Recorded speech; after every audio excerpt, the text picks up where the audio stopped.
रिजवान, सबसे पहले तो ये है कि आपकी फर्स्ट सीरीज़ है एज ए कप्तान। कैंप में हमने देखा कि आपकी इंटरेक्शन बड़ी अच्छी है और दूसरा बहुत सारे मशवरे भी कर रहे हैं। आपको क्या लगता है कि ये ना कि इजी टास्क नहीं है इधर, तो कौन से चैलेंज का सामना और किसके लिए आप प्रिपेयर्ड हैं और क्या आपने स्ट्रेटजी तैयार की? देखिए जी, आप एज ए कैप्टन बेसिकली आप चीजें जैसे एक कोचिंग का होता है कि वो चीजें प्रोवाइड करते हैं। एज ए कैप्टन आपकी ड्यूटी होती है कि आप इसी तरह चीजों को लेके चलिए जिसकी जो एबिलिटी है उसको अच्छी तरीके से यूज किया जाए। आप इस चीजों को देखते हैं। तो मैंने कैम्प में ये कोशिश की है कि लोगों के साथ मैं बात करूं, उसके साथ पहले से अभी आहिस्ता आहिस्ता चीजें देखने की कोशिश करूं, क्योंकि आपको पता है कि अंदर प्रेशर वाला टाइम होता है और इतना टाइम हमारे पास नहीं होता कि हम बहुत सी जल्दी जल्दी में करें। तो अभी से मैं कोशिश करूं कि लोगों के साथ यूज हो जाऊं, बॉलिंग में भी बैटिंग में भी। और जहां तक हमारी जिन चीजों को हमने टारगेट किया है तो हम इतनी चीजों में गए नहीं है कि हम बहुत चीजों को फोकस करें। हमारे पास जो है इस टाइम और जो बेस्ट है हमारे पास वो पूरा करने की कोशिश करेंगे। जी बाकी रिजवान, आप पीएसएल में एक सक्सेसफुल कैप्टन के तौर पे माने जाते हैं और हम सब ने देखा है आप पाकिस्तान टीम की कप्तानी कर रहे हैं। आपने अभी इंग्लिश में बोला कि हम किसी को प्रूव करनी नहीं है, लेकिन आपने उस वाइट बॉल क्रिकेट की साख को तो उठाना है जो कि पिछले 1-1.5 साल से फैन भी नाराज हो गए हैं और जिसकी वजह से ये सब तब्दीलियां भी देखी हैं।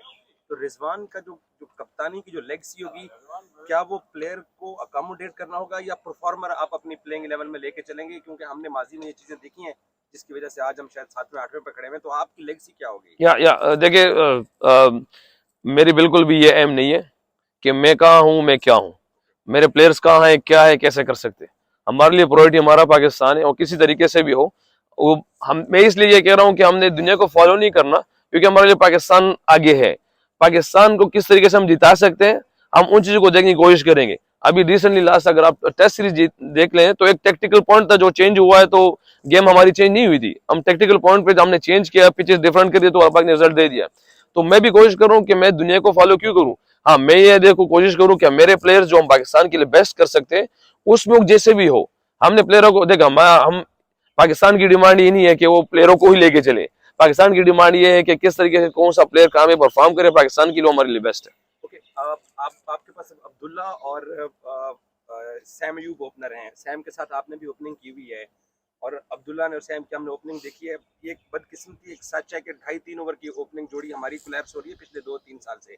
इमाम को और फखर को आप ओडीआई फॉर्मेट में मिस करेंगे और कितना डिफिकल्ट है प्लेइंग 11 इन दोनों के बगैर बनाना आपके लिए ऑनेस्टली? देखिए जी, ये तो इसमें नो डाउट कोई वो नहीं है कि फखर और इमाम ने काफी परफॉर्म किया पाकिस्तान के लिए और वो बहुत अच्छे प्लेयर है, हमारे गेम चेंजर्स है हमारे पास। क्योंकि जिस तरह हम ओपनिंग जो पेयर था, हमें जो जो जो स्टार्ट वो आगे से देता था वो बिल्कुल डिफरेंट था, हमारी चीज आसान हो जाती है। मगर हम अभी जैसे हमारे पास भी अपॉर्चुनिटीज वगैरह है कि अब यंगस्टर को अगर अपॉर्चुनिटी मिली हुई है तो इनके पास ये मौका किस तरह प्रूव किया जा सकता है।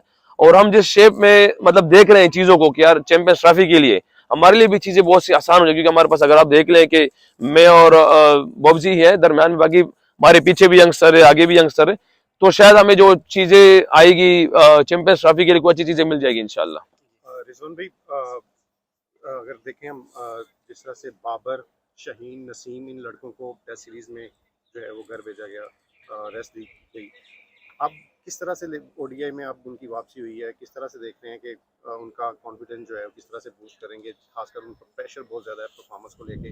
बाबर हूँ, शाहीन हूँ, नसीम हूँ, उनकी परफॉर्मेंस पे बहुत सवाल हो रहे हैं, खासकर बाबर को लेके। तो एज अ कैप्टन जो है वो किस तरह से लेके चलेंगे अब बाबर और शाहीन को? देखिए जी, अगर आप पिछले 3-4 साल देखे तो इन्हीं की परफॉर्मेंस थी जिसकी वजह से अल्हम्दुलिल्लाह बाबर आजम सुपरस्टार बना है, शहनशाह सुपरस्टार बना हुआ है, नसीम शाह ने आला परफॉर्मेंस दी। वो नसीम शाह बच तक इंजरी की वजह से आगे पीछे हुआ है।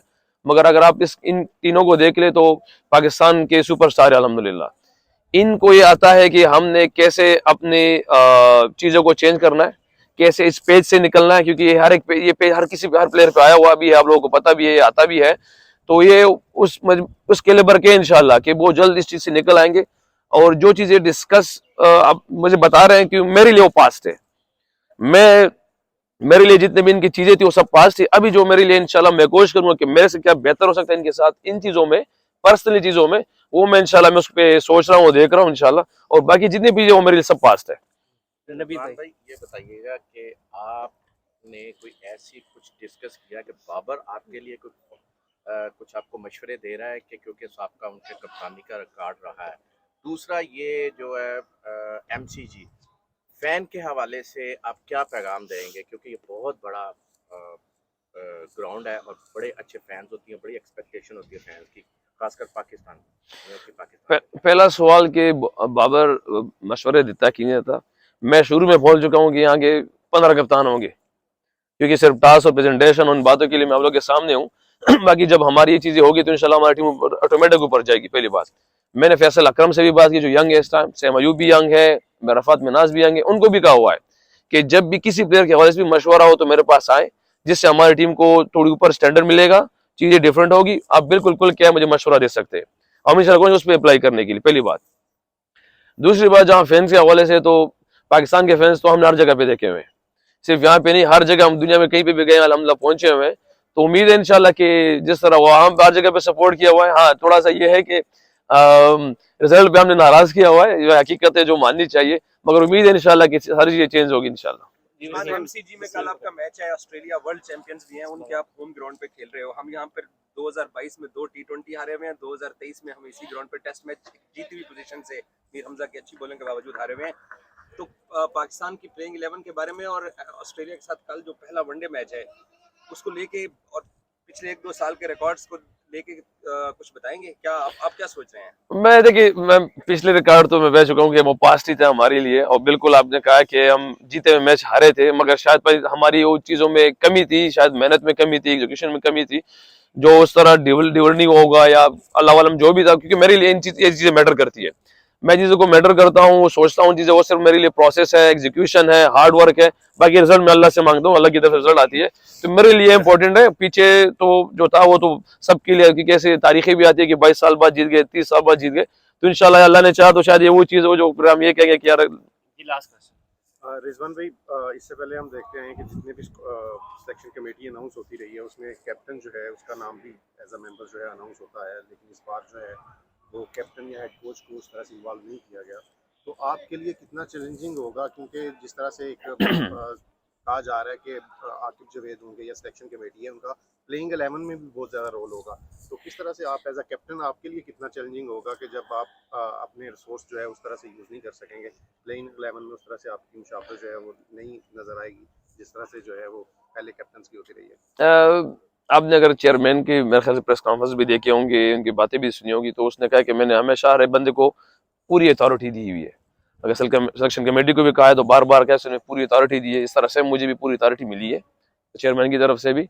मैं खुश होता हूँ इस चीज पे कि मेरे साथ, क्योंकि अगर मैं अकेले सोचूंगा तो मेरे एक माइंड रहेगा, कोच रहेगा तो 2 माइंड रहेंगे, मेरे साथ सिलेक्शन कमेटी भी रहेगी, शफीक आपको नजर आ रहा है, भी हमारे यहाँ पे मौजूद है, वो भी मैं वो बंदा हूँ कि मैं मशवरे के साथ, जैसे मैंने पहले कहा है कि मैंने यंगस्टर को भी यहाँ पे मशवरे में लिया हुआ है, तो मैं खुश होता हूँ कि यार मशवरे करे, क्योंकि शायद मैं इंसान हूँ, मुझसे भी गलती हो सकती है, बहुत लोग मुझे लगा कि मैं ठीक हूँ, मगर वो जो बंदे मशवरा देंगे तो शायद अच्छी चीज निकल आए। तो ऐसा बिल्कुल नहीं है कि बिल्कुल मैं आउट ऑफ द बॉक्स हूँ या चीजों से बाहर हूँ। मैंने 15 में, हम जैसे शुरू में भी कहा था कि हमने 8 घंटे जो मशावरत की थी वहां पे, तो उसमें मैं भी था, सलमान अली खां भी उसमें बैठा हुआ था, सारे सेलेक्टर भी बैठे हुए थे, तो 15 अनाउंस हुए, फिर ये अनाउंस हुई, फिर ये सेम अभी जैसे 11 अनाउंस हो रहे, तो मैं भी इनके साथ मशवरा कर रहा हूँ, असद भी जहाँ मौजूद है, हम कर रहे हैं, ऐसे नहीं कि बिल्कुल हमारी नहीं मान रहे, हम मशवरे से कर रहे हैं इंशाल्लाह। ये जो टीम में नजर आ रही है सब बिल्कुल ऐसा ही है कि हमने जो डिसाइड किया वही हो रहा है, मगर मैं खुद इस चीज पे हैप्पी हूँ अल्हम्दुलिल्लाह के मशवरा करते हैं और चीजें बेस्ट आएगी इंशाल्लाह। Thank you so much. Thank you give me water now.